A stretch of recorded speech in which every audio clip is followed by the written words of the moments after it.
الحمد لله رب العالمين والعاقبة للمتقين والصلاة والسلام على أشرف المرسلين وأسعد النبيين نبينا محمد وعلى آله الطيبين الطاهرين وعلى صحابته الغر الميامين وعلى التابعين ومن تبعهم بإحسان إلى يوم الدين. وأشهد أن لا إله إلا الله وحده لا شريك له وأشهد أن محمدًا عبده ورسوله أكرم عبد وأعظم رسول صلى الله عليه وعلى آله وأصحابه وذرياته وأهل بيته أجمعين. أما بعد، فقد قال الله تبارك وتعالى في كلامه المجيد بعد أعوذ بالله من الشيطان الرجيم. بسم الله الرحمن الرحيم. يا أيها الذين آمنوا إذا قمتم إلى الصلاة فاغسلوا وجوهكم وأيديكم إلى المرافق وامسحوا برؤوسكم وأرجلكم إلى الكعبين. آمنت بالله صدق الله العظيم. إن الله وملائكته يصلون على النبي يا أيها الذين آمنوا صلوا عليه وسلموا تسليما. اللهم صل على محمد وعلى آل محمد كما صليت على إبراهيم وعلى آل إبراهيم إنك حميد مجيد. اللهم بارك على محمد وعلى آل محمد كما باركت على إبراهيم وعلى آل إبراهيم إنك حميد مجيد. الصلاة والسلام عليك سيدي يا رسول الله. الصلاة والسلام عليك سيدي يا حبيب الله. الصلاة والسلام عليك سيدي يا نورا من أنوار الله. وعلى آلك وأصحابك يا سيدي يا محمد رسول الله. معزز و عزتمند و مومنان و مسلمانان و اوریدونکو، ما در رب کائنات جل جلالہ دا عظیم الشان کتاب قرآن مجید فرقان حمید برہان رشید نا سورہ مائدہ شپگم سپارہ آیت نمبر 6 صحیحہ مبارکہ تلاوت کڑلا. رب کریم جل جلالہ دے پہ مالا دا حق وینا کولو توفیق را نصیب کی، او بیا دے پہ هغه باندې مونږ ټول اوریدونکو ته د عمل کولو توفیق را نصیب کی. په دې آیت کریمه مبارکه کې رب کریم جل جلالہ مومنانو ته خطاب فرمائی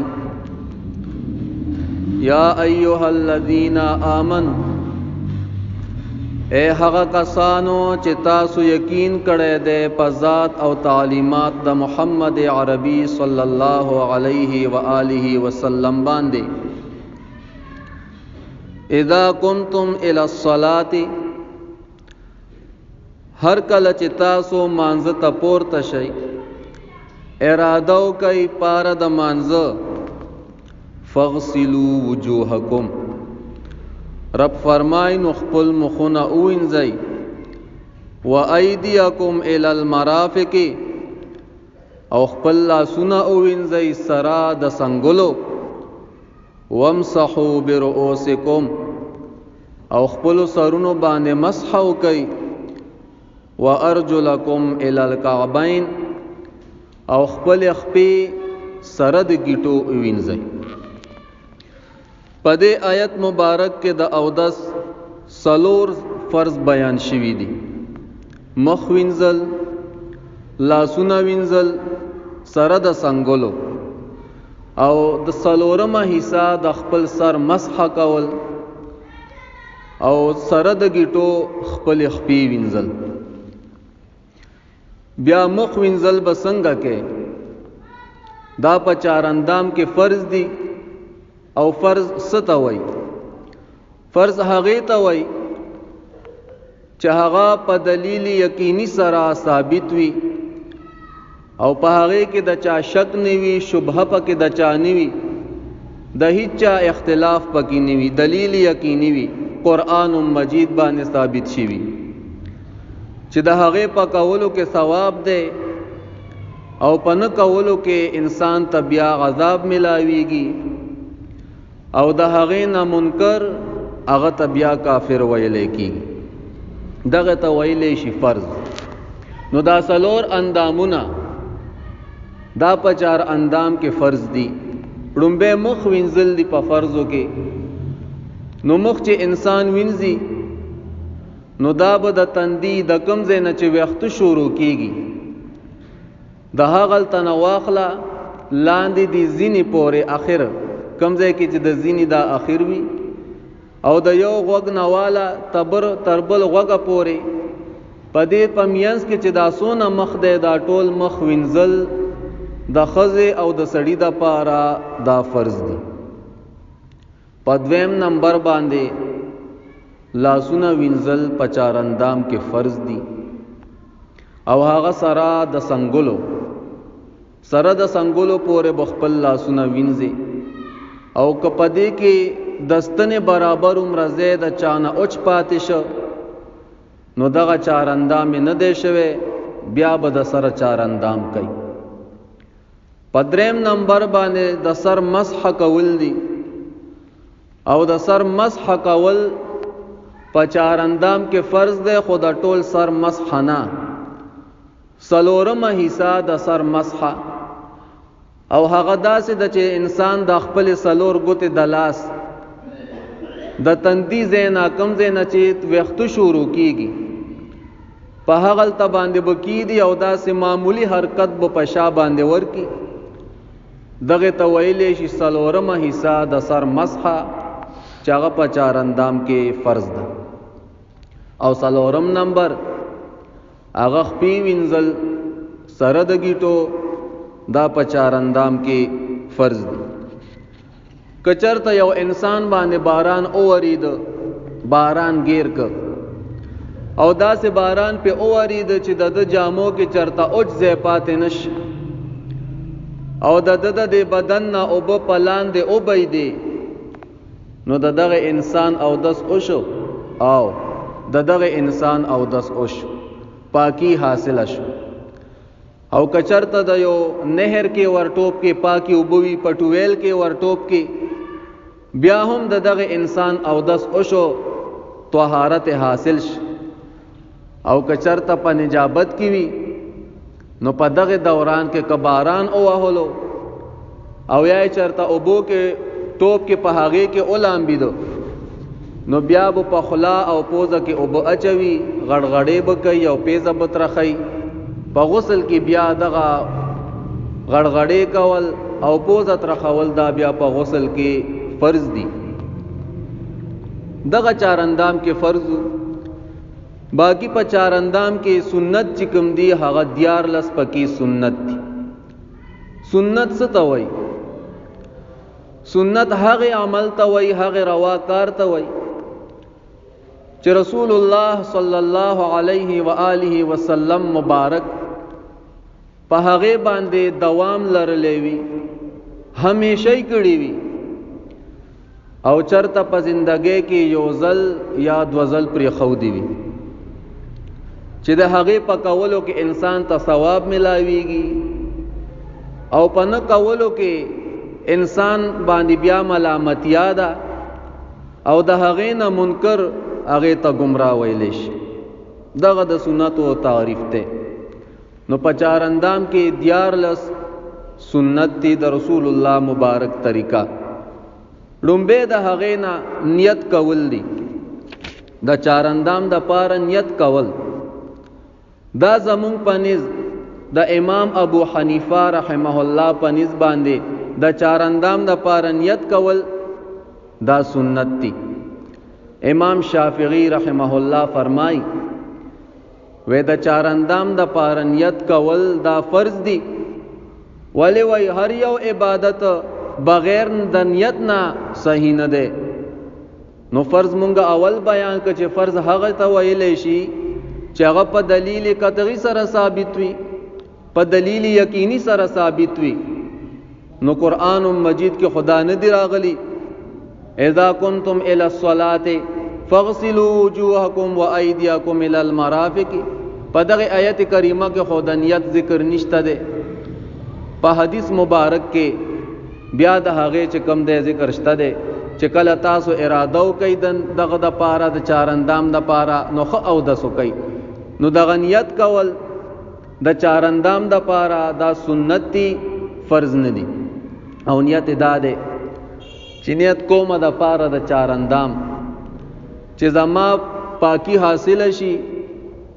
او کم خباست پلیتی چې زما دا هغه زمانه جدا شي د مانزه د پاره د الله عبادت کومه. د انسان په زړه کې چې دغه راشي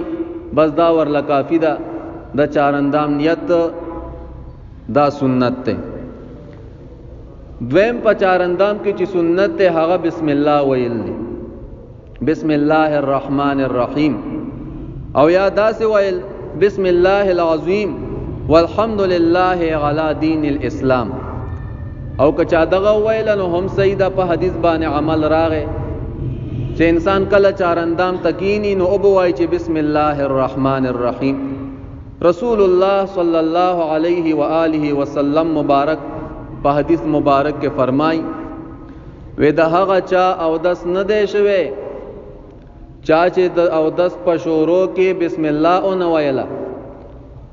نو دلته کې چې لا وضوء راغله د نو دا لفظ دا لا چې راغلی د نو دا پاره د نفي د کمال لا، یعنی هغه کوم فضیلت چې دغه بسم الله الرحمن الرحیم سره تا حاصلېږي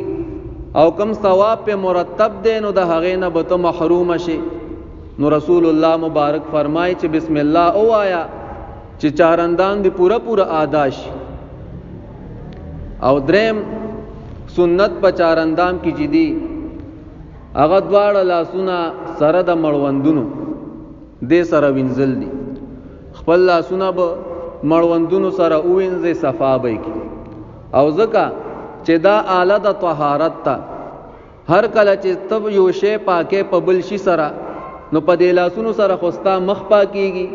دې سره ستا لاسونه پاکيږي، دې سره ستا خې پاکيږي. نو هر کله چې ستا لاسونه ګندوي پلیتی هغه باندې وي نو دا آله د صفایه ده. نو چې د دې د پاسه پلیتی پرتوي نو دا خو نور اندامونه نشي صفا کول. دغه وجه نه حضور نبی کریم صلی الله علیه و آله وسلم مبارک ارشاد فرمای اے صحابه پتا سو کې چې هر څوک د خوب را پاس نو هغه د خپل لاس لوخي ته نور دن نه کوي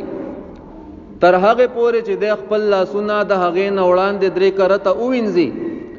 ځکه چې د پته نه لګي چې د خوب په حالت کې د لاس کم ځای کې پروتو مخ کې خو بدا کندولونه غونتی بو ګړو چلوخه بو پاغه کې بو ابو پرتی وي دا غینه به مؤمنانو داسې پلاس باندې خلاص باندې به وبره او چته کې او خپل اندامونه به پیوینځل. نن سبا خو نلکی دي،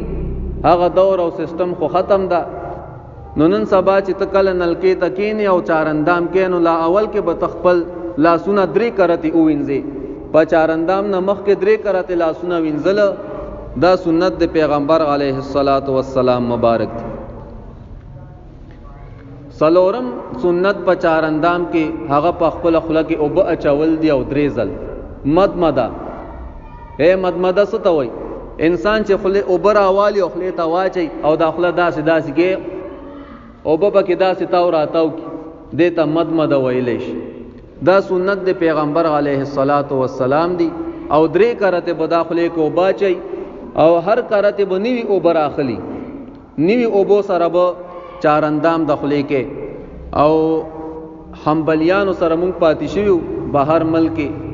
نو هغه به چې کله داسې لاس کې اوبه راواغېستې، لفې کې به اوبه راواغېستې، نو اول به خولې ته واچولې،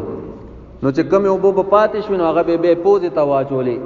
یو اوبو سره هغه هم د خولې صفایي کوي، هم د پوزې صفایي کوي، او درې کرته دغه شان کوي. زمونږ په نسبت باندې په روایت کې رسول الله صلی الله علیه وسلم مبارک نیوی نیوی اوبو سره ډومبۍ خوله وینځلي ده، د هغې نه پسې بیا نیوی نیوی اوبو سره خپله پوزه مبارکه وینځلي. پنځم سنت په چارندام کې هغه مسواک کول، او دا د خولې د صفایۍ دپاره. رسول الله صلی الله علیه و آله وسلم مبارک فرمای وی که زما په امت باندې چرته مشقت نه وي او دا یره ما سره نه وي چې دی په مشقت کې پرېنوځي، نو ما به د هر چارندام سره دوی ته امر کولی چې تاسو مسواک وکړئ. او په نور روایتو کې راغلی دي چې د هر مانځه نه مخکې تاسو مسواک کوئ. دون رسول الله صلی الله علیه وسلم مبارک به مسواک خوښو. حضرت عائشہ صدیقہ رضی اللہ تعالی عنہا مبارک فرمائی وی رسول اللہ صلی اللہ علیہ وآلہ وسلم مبارک بچ کور ترادن نشهم خپل خلا مبارک کبه مسواک نیول، خپل خلا مبارک به په مسواک باندې صفا کوله. او دغه شان چې حضور مبارک بکلا او د کیدو هم به په مسواک باندې خپل خلا صفا کا، او د شپې بچ کله هم را بیدار شو خپل خلا مبارک به په مسواک باندې صفا کا. او په حدیث مبارک کې رسول الله مبارک فرمای صلی الله علیه و آله وسلم وی هغه منز چې هغه چارندام ورل شوی وي او په هغه کې مسواک استعمال شوی وي، وی دغه منز د دغه درجه او یا درجه د هغه منز نه اوچتا چې کوم منز د پاره چارندام شوی او په هغه کې مسواک نه استعمال شوی. ته منز کې نفل کې یا فرض کې او دس کې او په هغه کې ته مسواکو کې خلاص په مسواک سره صفا کې. رسول الله مبارک فرمایي او یا درجه دغه منځ په نور منځونو باندې اوچته او بغیر د مسواک نه چې ادا شي نو دغه به خپل ثواب دی، خو د مسواک هغه ثواب نه به ته محروم پاتې کېږي. دغه د مسواک فضیلت ته علما کرام خلوی خبرې دي. علما فرمایي په مسواک کې ډېری فائدې پرتی دي. د ټولو نه وړه فائدې ذکر کړي ده. د ټولو نه وړه فائدہ وی هغه دا ده چې د مرګ په وخت کې به دغه انسان کلمه شهادت په خپل زبان باندې جاری شي. او د هغه الټ چې نشیدي افیمی ذکر کړي دي، وی په افیمو کې زیات نقصانات دي. او یو لوی نقصان د هغه دا ده چې د مرګ په وخت کې به دغه انسان ته کلمه شهادت ورنصیب نشي. د تبته وای چې لا اله الا الله، لیکن دې به کلمه نشي ویلې، زبان یې پاغي باندې نه رتاویږي. او دغه شانت نور نشه هم په دې باندې ورکیاست، کاغه سیګریټ دي، که هغه چرس دي، که هغه نسوار دي. حضور مبارک بو خلا پم ناغه خلی مبارک کې به مسواک نیول او زمونږ استاد په خلو کې سپراتی نسوار پراتی. کورته چې نوزونه سوار ما چولی، د کور چې روزونه سوار ما چولی، جمعه ته چې رادن نشو نسوار د چارندام په هغه ځای کې لړب. بل مؤمن چې کینه وغه ته وګوري نو هغه تر نکر کراشي، بد ورته ولګي چېرې د نسوار ولی دلته غرزولي. نو د دینه پریز کوي، نقصانات پکې ډیر دي. د انسان معده خرابای، د انسان دماغ باندې اثر غورځيږي، د انسان غاښونه خرابيږي، په خله کې د وړي وړي دانو کوي راوخیږي، خله د ور سره خرابوي. نو د نسوارو په ځای باندې مسواک استعمالوي سنت ته. او انسان په رب العالمین ته ورنږدې کیږي. حدیث مبارک کې دی چې څوک مسواک کوي دغه انسان سره د رب العالمین مینا او محبت پیدا کیږي. نو دا پنځم نمبر سنتو په چار اندام کې. شپږم سنت هغه په خپل پوزه کې اوبه چول دي او درې ځل به خپل پوزه په نوی نو اوبو باندې وینځي او به راوالي. استنشاق وته ویل شي. استنشاق دی ته وایي چې اوبه راوالي او پوزه کې واچو دلته د اډو کې لراوالي نرمۍ دی اخر لا دې ته راوالي او تا ته غترخواله د اوبو حاصل شي او به استنثار بو کې. استنثار دی ته ویل شي چې په ګس لاس باندې و د خپل پوزه داسې صفا کې او به تر نه واپس راو باس. دا په چار اندام کې شپږم نمبر سنت ته حضور مبارک بدا کول. اوم نمبر سنت په چار اندام کې هغه د خپل ګيري حلال کول دي. او د خپل ګيري حلال څنګه دی؟ هغه انسان چې هغه ګيره وړای ګيره کټکای او یا په ماشين باندې وای داغه د پاره حلال نشته دی. هغه به اوبر اخلي او ګيري ته بلاندې حصے ته ورسي چې د مخ کومه حصہ ده چې دا لمدش. او هغه انسان چې هغه ګيره پریخي وي او د قبضې نه اوګدوي لکه داسې موټي کې راونی سي او د قبضې نه بهر کټ کې د یو موټي نه دغه شریعت مطابق ګیره ده چې دومره ګیره پرې خو دی وي به الله تعالی موږ سره دون آسانی کړی د چا چې دا ګیره غټي کړي وای خیر د تاسو مختلان دی وبمر اسوي وی بس دا د تاسانه د چې د حضور مبارک سنت ادا کې اعلان دی نه پکې دادري کو ته داسې بر راولي بس تاسو ټول مخ وینځلش. او چې چا ګیره وړي وي او یا رنگي وي نو هغه بخپلی ګیره ته او ور رسي او ټول مخ بلمدای. بل سنت اتم نمبر په چار اندام کې هغه د خپل غوتو د خپو غوتو حلال کول دي. د خپو د غوتو حلال کول دا په چار اندام کې سنت دي. او د خپو د غوتو حلال بسنګه کې کله چې دا خی خپو وینځي نو دا د غس لاس کیچا غوتا دا بد دي کیچه غوته د طرف نه شروع کې د لاندې طرف نه او دا سه بپکی یو د دغه کې غوتو مینس کې بدا غوت راولي او دن نزیب لمده او به چې کله غسخ په وینځنو د دلته نه بو شروع کی او په دلته باندې بدا ختم کی. حضور صلی الله علیه و آله وسلم مبارک فرمای و تاسو د خپلو د خپو غوتو حلال کوي دا سینې چې د دوزخ اور تاسو دغه د غوتو د خپو د غوتو په مینس کې حلال کی. زکه چې کوم انسان د خپو د غوتو حلال نه کوي د خو سنت لیکن دته بیا عذاب ملاویږي. ځکه حضور مبارک اورولې دي چې دا سینې چې اور د جهنم تاسو په دې غوتو ترمنځ درشي او دا در له حلالو کې یعنی جهنم ته به ورشه خپل خپې پوره وینځي. ځکه چې خپې وینځل فرض دي نو دا د فرض ترمنځ ده د فرض په مقام کې دی چې هغه ته د غوتو د مینس کې زه دا وینځي او د دې طهارت حاصل کې او دې تلونواله اورس. نهم سنت په چار اندام کې هغه هر اندام درې ځله وینځل دي. یعنی مخ وینځي درې ځله به وینځي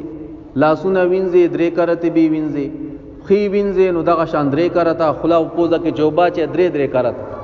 او حضور صلی الله علیه و آله وسلم مبارک او دسو کو صحابه او ته فرمای یو کرته اندامونه وینځل. صحابه او ته او فرمایل چې چا دغه شانته او دسو کو یعنی یو کرته او دسو کو هر اندام یو کرته او وینځلو نو د پاره نور څه ثواب نشته ده. بس صرف دومره بوي چې دغه منځ به په آداش الله به په منځ قبول کی. یمونګ تاسو یو چې د سر نه مکانه واړو کا سر نه ملوټه واړولا بس دغه حساب ده. به حضور مبارک وي دو کرته خپل اندامونه مبارک وینځل او بیا او فرمایل چې دغه شانته وکل داغه د پاره دو ګنا اجر ده دوا یعنی ډبل اجر هغه ته ملاويږي. او بیا حضور مبارک درې کرته خپل اندامونه وینځل او صحابه ته او فرمایل چې دغه شانته چار اندامو کو وېدا زما او دست زما طریقه دا چې هر اندام درې کرته وینځي او زمانه وړاندې د مخکو انبیا هم دغه طریقه وا چې هغه بکله د مانزه د پاره او دس کو یا به حسي او دس کو نو هر اندام به درې کرته وینځلو. او په اخر کې حضور نبی کریم صلی الله علیه و آله وسلم مبارک او فرمایل وچا چې پدې باندې زیتواله وکړو او یا پدې کې کمواله وکړو وی په تحقیق سره دغه انسان تجاوز کو او د ظلم تجاوز دا دی چې 3 کرتی وینځل دی او ته په نور او براواړې سلور 15 کرتی وینځي او ظلم دا دی چې ته په هغه کې کمواله وکي نو نه په کې کمواله کې او نه په زیاتواله که زیاتواله دیو کو هم بدعت شو او که کمواله دیو کو نو دا رسول الله صلی الله علیه وسلم مبارک هغه طریقه دی ادا نک او په زیاتواله کې یو دا دی چې د حضور مبارک چې کوم حدود یې خو دي هغه حدود د کراس کړ نو هم تجاوز شو او هم ظلم د پازان باندې و یو لسم د غوګونو مسح کول دي لسم نمبر دا د ټول سر مسح کول دي امام شافعی رحمت الله علیه فرمای و انسان چې کله مسح کوي د سر و ټول سر به مسح کوي خو 3 کرته به مسح کوي 3 کرته هغه خپل اجتهاد دی او استدلال کړی دی امام ابو حنیفه رحمت الله علیه فرمای چې نه مسح دې ته ویلې شي چې تلا سلون کې او په یوځای باندې راکاږي هغه او به صرف هغه ته ور ورسه ځکه رب کریم فرمایي چې مسح کوي خپل سرونه دا نه دی فرمایلی چې او وینځي چې ته 3 کرته او بر اخل او په سر باندې وي خو وخت د ټول ځان نه لامد کړ او کنه په سر باندې د وختنی خو په مخ باندې سټ باندې و د اوبراش او به او بهيږي وینځل د یوشي هغه ته ویلې شي چې ته په هغه اندام اتا د اندام نه او بلاندې او بهيږي چې دومره وبوي چې خامخاد و 3 ساس کې خو هغه تر نه لاندې او بهيږي دغه ته وینځل ویلې شي او مسح هغه ته ویلې شي چې ته اوبراواله او په سر باندې داسې بوزي او د مسح طریقه دا ده خپل لاس بټول لاس بلون کې دا د مسح طریقه ده ځکه حضور مبارک دواړه لاسونو باندې د سر مسح کړی دا خدا پکې نه دی راغلی چې 2 ګوتی بونی سي یا 3 ګوتی ونی سي یا بسلورونی سي مونږ ته چې استاد محترم کما د مسح طریقه خودله په کتاب کې نوم دغه شانتي خودله چې لاس بلون کې او دې سر باندې کم ځای نه چې وخت شروع کیږي د دلته نه بدواړه لاسونه په ټول سر باندې کم ځای کې چې د دې وختو اخیر وي دلته سټ پوري دلته پورې برابر او واپس به هم دا سراول کم ځای نه چې د مسح شروع کړي دا د سر مسح او یو ځل وکي داسې بني بعض خلک داسې کې دلته راولي به د لاسونه داسې بوزي مونږ ته استاد محترم وی دا طریقه د مسح نه ده حضور مبارک په دواړو لاسونو په ټول سر مبارک باندې به لاسونه بوتلل او بیرته به داسې راوستل او به چې کوم دا ورپسې د غوګونو مسح اغم سنت ته د غوګونو مسح سنت ته او هغه داسې ده چې دا 2 ګوتې حضور مبارک به دا 2 ګوتې دا کمې مسواکی ګوتې چې دي دا به په دې غوګونو کې دنه کې او د غوګونو دا دنه طرف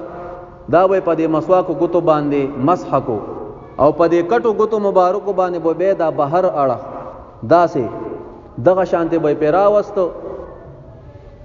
دا په حدیث مبارک کې د رسول الله مبارک هغه طریقه ذکر شوی او به ورپسې 12 نمبر مسح دا وینځل چې کوم دی هغه سنت هغه اندامونه یو بل پسې وینځل دي پر لپسې وینځل هر اندام دا سنت تدا سے بنه کې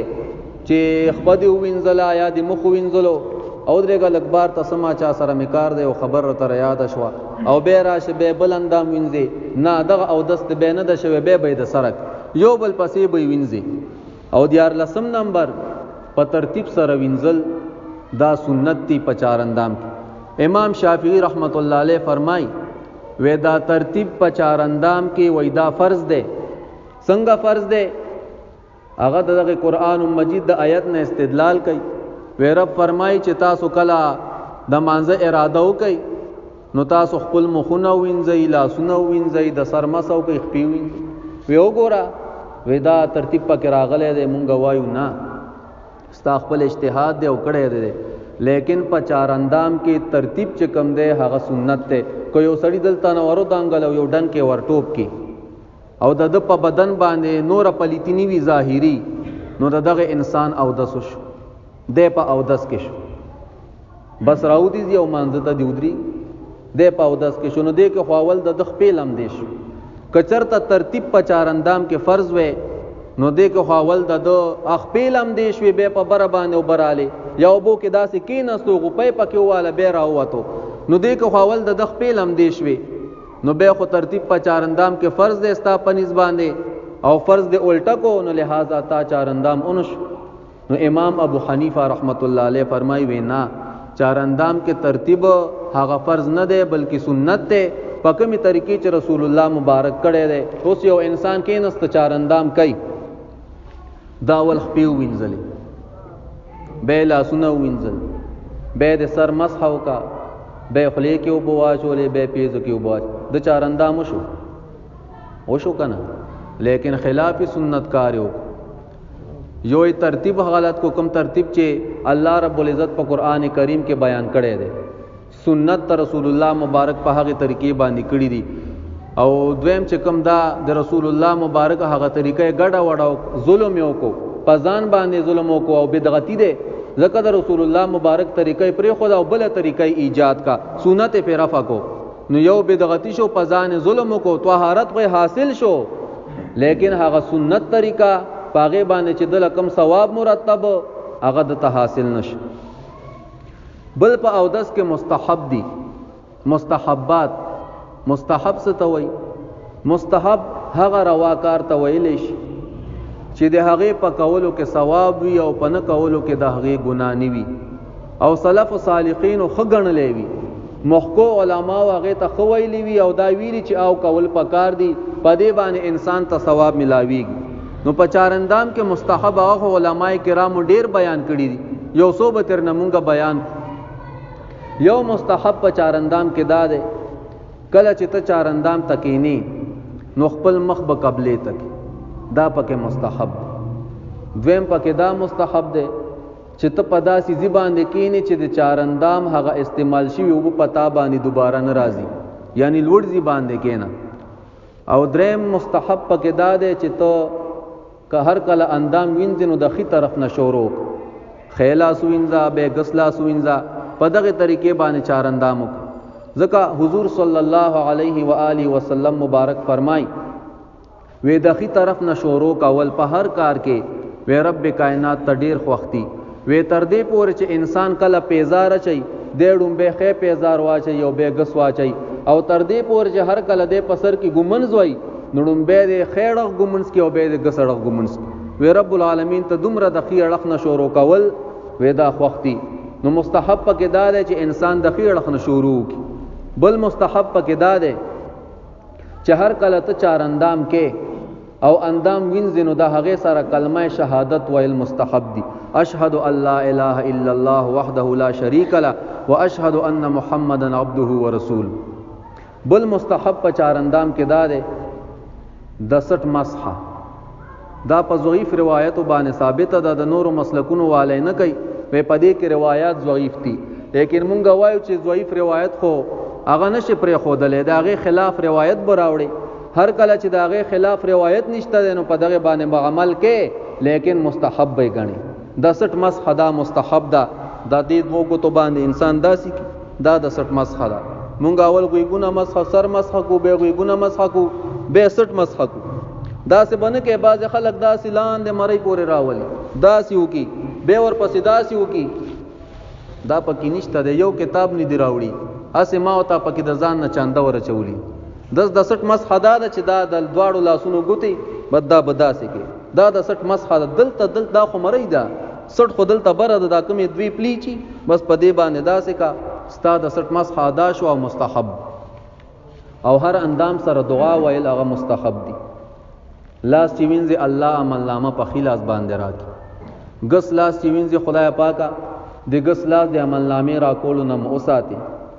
په خلی کې وبا چې الله په دې خلی باندې د قران تلاوت او د ذکر کولو توفیق راکړي په خپل پوزه کې وبا چې الله په دې پوزه باندې مو د جنت خوشبوئی او لګولې کې او د دوزخ د بدبوئی نه اوساتي. دغه شان په غوګونو باندې مسح کې الله په دې غوګونو باندې د ذکر اذکار د قران د تلاوت اوریدو توفیق راکړي د خو خبر اوریدو توفیق راکړي او د بدو خبر اوریدو نه اوساتي. په خپل سر باندې مسح کې داس دعا وایا الله په هغه ورځ د قیامت چې ستاسو د عرش عظیم نه به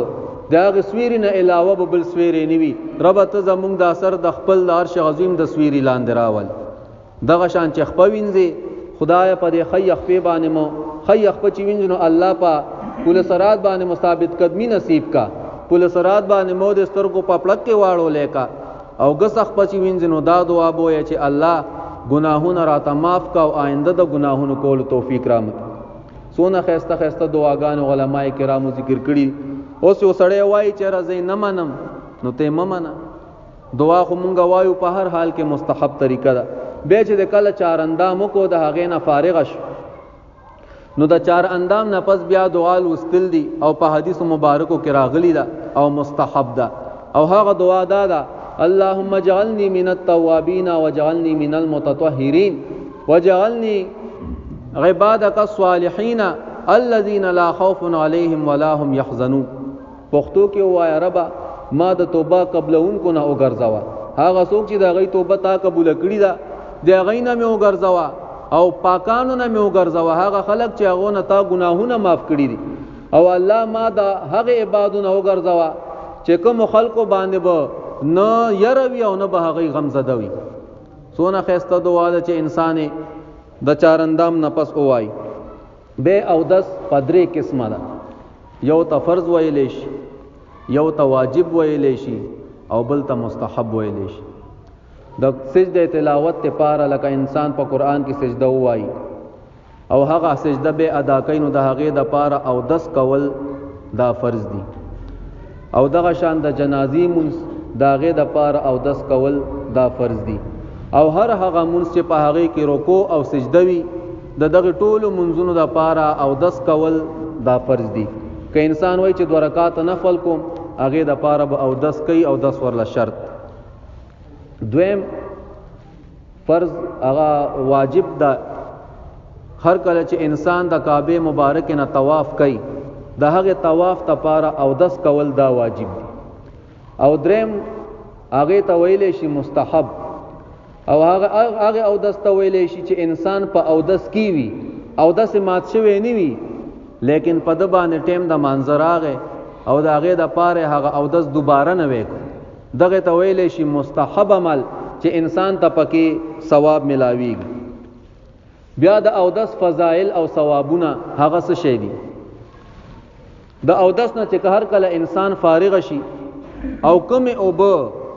چې په هغه لوټي کې د تپات وینن سبا خو لوټي نشته ده، کندولونه نشته، نلکی دي جمعاتونو کې، نو هر کله چې ته د او دس نه پاسي او کوم او به هغه لوټي کې پاتې شي هغه او به د ثواب پنیت باندې سکل دا مستحب دی او فضیلت شته ده. او فضیلت دا ده چې عبدالغنی النابسی رحمت الله علیه د واقعا امام شامی رحمت الله علیه هغه را نقل کړی د په فتاوا شامی کې رد المختار پاغه کې را نقل کړی دا وې د ویل چې هر کله ز بیمار شوه ما یو بیماری را باندې راغلی دا او ما چې هر کله به او دس کړی دا او کوم او په هغه لوټي کې پاتې شوی دي نو هغه او ما په ولاړه باندې سکلی دي په دغه نیت باندې چې رب العالمین زما دا بیماری زمانه لري کی وې رب العالمین مالا په هغه سره شفا را کړی. اوس په ولاړه باندې او بس کل دا مکروه دي. څه شي دي؟ مکروه دي. لیکن د اب زمزم او دغه شان د او دس نه پاتې شون کې او په لوټه کې په ولاړه باندې سکل دا روا دي، دا مکروه نه دي. لکه څنګه چې دغه عالم واقعي را نقل کړی دا د زمزم او په ولاړه باندې سکل شي څه ګناه پکې نشتا، او د او دس نه چې کوم او پاتې شي هغه په ولاړه باندې سکل هغه هم مستحب دی او فضیلت پکې دغه ده چې په کومې د بیماری په نیت باندې اوس کې رب العالمین تعالی هغه بیماری نه شفا درکړي. عمر بن خطاب رضی الله تعالی عنہ مبارک وای چې رسول الله صلی الله علیه و آله وسلم مبارک ارشاد او فرمایله چې هر کله یو مؤمن بنده اراده د او دسو کی د چار اندام کوي او د خمزیدار چار اندامو کی هر اندام ته پورا او به ورسي او د هغه نه فارغ شي او د فارغ دون پس به د کلمه شهادت وای اشهد ان لا اله الا الله وحده لا شريك له واشهد ان محمدا عبده ورسوله. رسول الله مبارک فرمای وې د پاره د جنت اتواړي دروازې پرانستې شي او د مرزي د پکمه دروازې چې د داخلي کی جنت ته داخل شي. سونه فضیلت ده. اسیم به او دس شوي راشه چار اندامو کده چار اندام نه پس دغه دویمه کلمه وایا، رب العالمین د جنت اتواړه دروازې پرانځي. حضور فرمایي دستا خوخه د پکمه دروازې چې ور داخليږي ور داخله شي. بل حدیث مبارک کې فضیلت د چارندام دا بیان شوی دی. ابو هريره رضی الله تعالی عنہ مبارک فرمایي چې رسول الله صلی الله علیه و آله وسلم مبارک ارشاد او فرمایلو چې په ورځ د محشر به زما امتیان دای چې ویلاړ وینو د دای د اندامونو نه د دای د مخونو نه یو نور باديږي، رڼا به کوي او دغه رڼا به د نور سوج نه نیوي بلب وغیره بنی لګیدلې او د نور د وجه نه بنی چې نور پر راضي او د هغه سره ټکراویږي نو رڼا به ته باديږي نور نه ودا به صرف او صرف د دغه وجه نه وي چې زما امتیانو به په دنیا کې چارندام کړي وي او دز به کړي وي. نو ای زما صحابه پتا سو کې چې څوک دا غواړي چې دغه انسان د غرنا د زیات شي وای تاسو خو خسته چارندام کوي. نو سو ګوره سونه فضیلت دی پکې. حضور مبارک هغه چې خپل امت پیژني نو هغه چې ویلاړو د مخونو نه د لاسونو د خپونه بددي نور باديږي رڼاګانې بکای او دغه فضیلت د صد وجنه د چارندام د وجنه چې دغه انسان ته دغه فضیلت ملاو شوی. او د بل فضیلت په چارندام کې دا دی چې د سره د انسان گناهونه معاف کیږي. ابو هريره رضی الله عنه مبارک وایي چې حضور مبارک او فرمایل چې هر کله یو مؤمن بنده چارندام کوي او د مخ وینځي نو دغه وینځلو سره د انسان د مخ نه گناهونه تلش. په مخ کې خو گناهونه نه وي ویا اخیری ساس کی سره هغه گناه د دنه تلش. کوم گناهونه چې ستا سترګو کړی وي حرام زینو ته پکتلی وي هغه گناهونه رب العالمین د چارندام سره ستا معاف کی دسترګو. او وې د لاس کله چې د لاسونه وینځي او په لاسونو باندې او بو خوایي ویا هغه سره د گناهونه تلشي او یا اخیری ساس کی سره د گناهونه دغه بندنه تلشي. وې کوم گناهونه چې د پلاس سره کړی وي رب العالمین وتا د چارندام د برکت نه معاف کی. او به چې کله خپي وینځي نو هغه سره هم د انسان گناهونه د خپو په د خپو باندې چې کوم د ګناه زه تتلې وي رب العالمین ورته معاف کی او د ګناه نه پاک. یو ځل امام ابو حنیفه رحمت الله علیه د کوفی یو جمعه ته وردن نشه مسجد ته لګیاو خلق مؤمنان لګیاو پاغه کې او 10 کول او چارندام کول. امام ابو حنیفه رحمت الله علیه خو د رب العالمین ولیو د الله دوستو او صاحب کشف رب العالمین وته په نظر کې دغه کمال چولې او چاغه ته بخکاری دل ما او ته نخکاری دی الله ولی تخکاری. وی چومه قتل یو سړی یو ځوان ناشته او چارندام کوي رب العالمین وته د هغه ځوان هغه گناهونه او خودل چې په بو کې روان دی او د دنه بېږي او د گناهونو نه صفا کیږي. کله چې وی چارندام وکړو امام ابو حنیفه رحمت الله علیه ورته فرمایل بچیا د فلانه فلانه ګناه پرېده نصیحت ورته وی بل سړی ویني چې دا غنم دغه شانته گناهونه تلیږي او د چارندان سره معاف کیږي. نو دا واقعیا مې د ذکر بیان کا چې د چارندام سره